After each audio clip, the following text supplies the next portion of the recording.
প্রথমে কৃতজ্ঞতা জানাচ্ছি আমার সৃষ্টিকর্তা রবের প্রতি। কৃতজ্ঞতা জানাচ্ছি জনাব তারেক রহমান এবং তার সহযোগীদের। আপনারা জানেন আমার আব্বু 2014 সালের 18 জানুয়ারি শহীদ হয়েছেন। আমার আব্বুকে নির্মমভাবে হত্যা করা হয়েছে। আজ 11 বছর চলছে। দীর্ঘদিন যাবৎ তারেক রহমান আঙ্কেল আমাদের পাশে ছিলেন। তিনি এতটা নির্যাতিত হওয়ার পরেও আমাদের পাশে ছিলেন, আমাদের খোঁজ খবর রেখেছেন, সর্বদাই আমাদের পাশে ছিলেন। তিনি আমাদের অভিভাবকের পালন করেছেন। আমরা চিরকৃতজ্ঞ ওনার প্রতি। আমাদের কৃতজ্ঞতা আর দোয়া ছাড়া কিছুই নাই দেওয়ার মতো।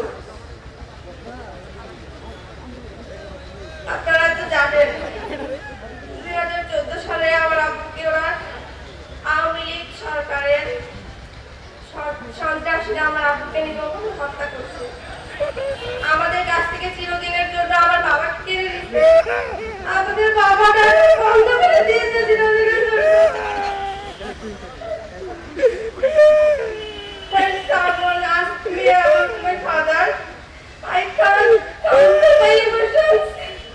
I can't control me. আমাদের ইচ্ছে করে না বাবা রাখতে। কেন তারা এমনটা করলো আমাদের সাথে? কেন তারা এইভাবে নির্মমভাবে আমার আব্বুকে হত্যা করলো? কেন?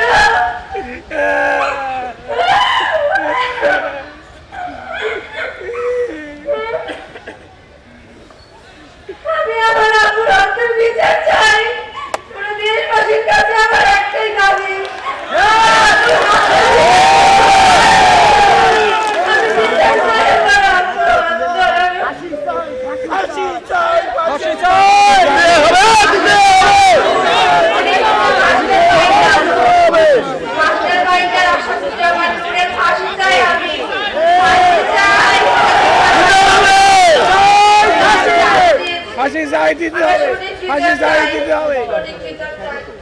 আমি চাই জনাব তারেক রহমান আঙ্কেল উনি আমার আব্বুর স্মৃতি রক্ষার্থে যেন কোন শিক্ষা প্রতিষ্ঠান বা কোনো হসপিটাল নির্মাণ করে, যেন মানুষ যেন নির্ভর ন্যাশন যেন জানতে পারে আমার আব্বু কে ছিলেন, যিনি হচ্ছে দেশের জন্য, দেশের মানুষের জন্য আত্মবিসর্জন দিয়েছেন।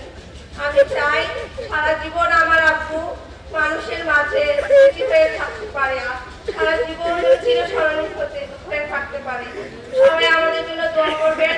তারেক রহমান আঙ্কেল আপনার ফ্যামিলির প্রতি, আপনার প্রতি অনেক অনেক দোয়া রইল। আমি আমার হৃদয়ের গভীর থেকে আপনার জন্য দোয়া করি।